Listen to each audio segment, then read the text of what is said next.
Good morning, everyone.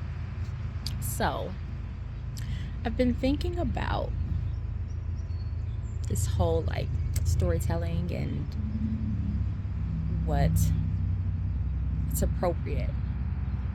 And I don't know if storytelling ever really is completely appropriate because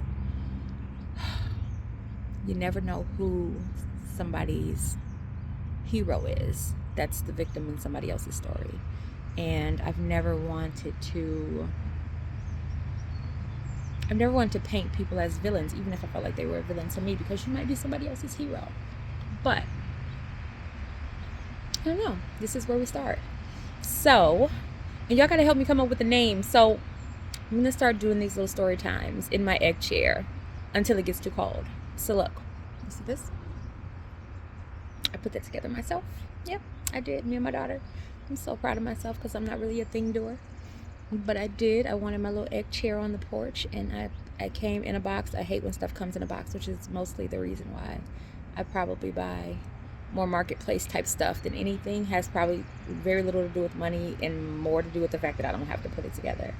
But either way, here we are, sitting on the porch in my cul-de-sac, in my egg chair, and I want to start doing some story times. So I was thinking about like Truth and Tea with B. That's the first one that came to mind. But y'all, let's vote. Tell me what you think I should call it. I want to start off by saying I think I've been lying to y'all a little bit. So I always talk about how like my journey with Tears of Hope started initially when finding out that my son was on the spectrum of the Lord. See, look, this is how raw I am. I got up and tried to pull the camera out. I didn't even wash my face. I will wash my face before I leave the house, I promise. But it didn't really start there. Like, I may have lied a little bit. Not intentionally, just because, I want to say that it started. It was a while ago, actually. I was probably about, I want to say 11. I'll never forget this story. And it's very pertinent to Father's Day. So I was about 11, and I had befriended this girl in my apartment building that was a little older than me. I think she was 13 or 14 because I thought she was so cute. And she didn't have a whole lot of rules. And she used to wear, remember the biker short outfits were out? Biker shorts that she would wear with her little top, like the bra top that you wear at the gym. And that would be her outfit for the day, honey. And I just thought she was like, okay. And I remember getting into it with my mom a lot about hanging out with her because mom did not want me hanging out with her. She's like, you can't be hanging out with that little fast ass little girl because they're going to think you a hoe and all these things, right? And interestingly enough, she really wasn't very promiscuous. Like, she had a boyfriend, but she wasn't promiscuous. And I'm not going to share her name or her story or anything like that. I don't believe in sharing other people's story. But because I saw her 2-3 years ago, and you could tell she had been through some things. But I remember her telling me about this boyfriend she had, and he was older, and she was like, come on, let's go for a walk. So we go walk, and she told me she's gonna take me to meet her boyfriend, whatever. And I'm like, okay. So we get to this house, and it was one of those townhouses on up and down Plymouth, because I live right off of Emerson and Broadway. It was one of those townhouses. And we get over there and walk in this house. And the guy that she's saying is her boyfriend. First of all, he was every bit of in his 30s. He is actually sitting on the floor cuddled up with this other girl. So I'm sitting there like, what the? Okay, girl. And because even at 11, I knew that that's not okay. So something happened. I don't know. It was weird. It was awkward. So you're just standing there, and she's like, oh, I came to get something. And he's like, okay. Like, basically, get whatever you came to get and move on. And so I don't know if he tickled the girl. It was something that he did. Like, tickled the girl. It took something from her. They were, like, playing back and forth. And the girl, like, made it seem overly dramatic and ended up, like, taking her shirt off. Yeah. It was very, between the two of them. Like, you can tell both the girls knew about each other, and it was a whole thing. So ended up going back home and found out. Now I'll show his name because he was a creeper. He was like this drug dealer in the neighborhood. His name was Boyley, and I'll never forget this. And what he would do is he would pray on the girls whose mothers either were on drugs or struggled with like mental health or something like that. He would prey on them. And I remember one day, not long after that, like that same summer or the next summer or something like that, I was walking to the store and he trailed his car like alongside of me saying, I'll give you a ride, I'll give you a ride. And I was like, no, thank you, sir. No, thank you. And he trailed all the way to the store and back, like trying to get me to get in his car. So my daddy actually was the handyman for the whole neighborhood. And so he would always find out whatever had happened in the neighborhood. And it was interesting because that day I like carried on my day, like went to the park, did all the things that girls do, hung out with my friends, all the things. And I came back and my daddy called me in the house and I was like, and he was like, so somebody told me that boy tried to get you to get in his car. And I was like, yeah, daddy, he was trying to talk about he was going to take me to the store. I was like, I ain't going to know in this car, in that man's car. He was like, okay. And he did that, okay. Like, I was like, oh, Lord. And he was like, you don't ever get in nobody's car. I said, daddy, I wasn't going to get in the car. I promise you I wasn't. And I don't know what he said to Bully. But Bully never talked to me again. Like, ever. Never said one word to me again. And there was a second incident. So I was probably about 12. And this guy had moved into the building. He was a creeper too, so I'll share his name. His name's James. And I definitely had a girl crush. Like, I thought James was so cute. That's when I realized I loved me some chocolate men. He was like 23. And I would sit out on the porch or whatever, but James had a bunch of little kids. Is that Samaya? I think that's Samaya. Anyway, I would sit on the porch. James had a bunch of little kids. Like, his kids were like 3 and 2 and 6 months. You could tell he had all these babies back to back. Now, I've always been a hustler. Always. So I would like babysit. I would rake your leaves. I would organize your closet. Like, I was definitely that girl. Like, I was going to get my coin. I was going to figure out how to get my coin. And I used to have these little flyers made. Like, I would go to the copier and like write on it and paste pictures like that back in the day flyers.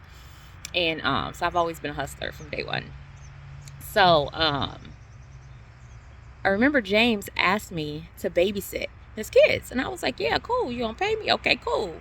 Asked my mom and my daddy, could I babysit his kids? They said, yeah. We were in the same building. So my daddy was the maintenance guy for the building we lived in. It was like a 5-plex. There was one apartment. Most of the apartments were 4 bedrooms, but there was one apartment that was split into 2 different apartments. And so the one that was split into 2 different apartments, it was like a 1-bedroom in the front and a 1-bedroom in the back. And he lived in the front. And so I remember I went down there to babysit, but James never left. So I went to babysit and he never ever left. And he was just like chatting up with me. It was weird, but it wasn't like, he didn't like rape me, right? But it was still weird. It was uncomfortable. And I remember just thinking like, and when you're a girl and you have a crush, you don't see like the thing that's happening. You just like, oh my goodness, okay, you know.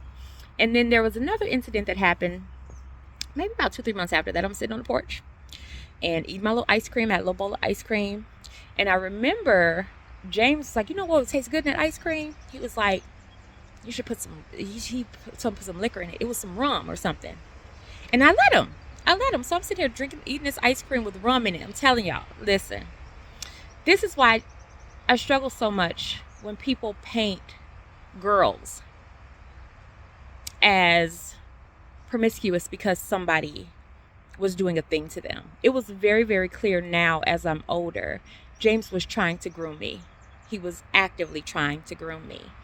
And so, but I think it was after the ice cream and liquor incident. I don't know how my daddy found out. I never knew how my daddy found out stuff, but he knew the whole neighborhood and everybody knew us. And so I remember coming home from school after that. And I remember I was walking, because I used to go to Franklin Middle, and I was walking up 17th, because we lived right on the corner of 17th and Emerson. And they would always be in the back. Like, everybody would be in the back. Our apartment building was like the hangout spot where we would barbecue and listen to music and all the things. And I remember seeing Daddy had James by his throat up on the garage.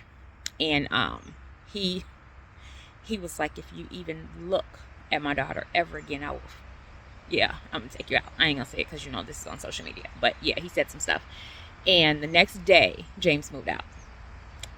And what's interesting is my daddy never mentioned it to me. Like, I honestly think he was nervous, probably for a couple reasons. He was maybe even nervous to find out if anything had happened, but also, like, probably just trying to figure out how to approach me about it because I was so young, and trying to talk about that in that way. We had always talked about, like, don't let no boys touch you and things like that, but this was kind of different. It was on a different level. So James moved out the next day. He moved out of the building, and I remember seeing him. It must have been like maybe 5-6 years later.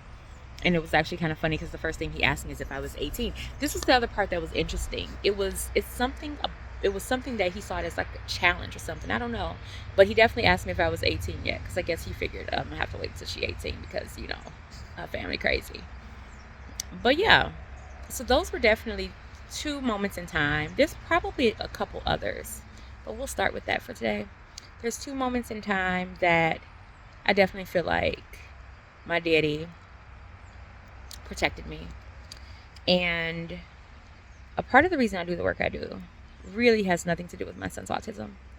It's because I really have a heart for the girls that weren't protected.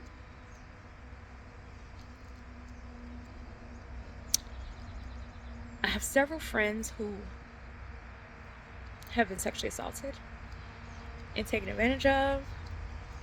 Friends like the girl that I used to walk around with that had her tank top on and her bikini shorts because she didn't have a dad to tell her that was inappropriate. And the girl, even the girl I think about that was at the townhouse with him. I want to point out both of those girls were like 15 and under. They were both very, very young. Both had parents that were drug addicts. And I don't know, like, I think the impact of a dad is huge. The impact of the safety of a father. There's something about it. And I always wonder, so my daddy, who's not my biological father, it's my stepdad, him and my mom were together from the time I was like, I want to say 4 or 5 until I was 13, and then they broke up. And I actually did not see him for years after we broke up. But I always wonder, like, God, I think life would definitely be different had I had him through teenage years, because I went through a lot as a teenager. But even just having him from 5 to 12 was impactful for me. Having that safety, knowing that somebody would protect me. A lot of the girls that I work with don't have anybody that would protect them. A lot of the girls actually have people that are supposed to protect them that's actually their predators. So, yes, I have been lying. I don't work with youth because my son was diagnosed with autism. That story will come. I work with youth because I know what it's like to be protected. I know what it was like to have somebody try and prey on you. And I grew up around the girls that didn't. And I think you take a little out and you put a lot back in. And I just want to fill the gaps of helping the girls and the boys that did not have anybody there to protect them. And then when my dad left when I was 13, that position transferred over to my older brother, who definitely did protect me in his own way. He's a little bit of a jerk though, but I love him. And he did it in his own way. Neither one of us should have had to navigate life the way we did, so no judgment. But he did. I've always felt safe. Like, I've always felt like I could call my daddy. And when my daddy left, I felt like I could call my brother. So the work I do for the people that have nobody they can call. Anyway, God, I didn't plan to cry. That's crazy work. That is my truth and tea with B for the day. Unless I come up with a better name, I want y'all to share. I want you to try and help me come up with a better name. Unless that might be it. We'll see. Okay, but vote in the cards. Vote in the comments. Also, share a story. I would love to hear a story about whether or not you felt protected as a kid, or whether or not you felt preyed on as a kid, and who was that person, like who protected you, if anybody. what was your safe place? Because I talk to my kids about that all the time. I challenge them. Find your safe person. Find your safe place. Anyway, this is B with Tears of Hope. I'll talk to you later.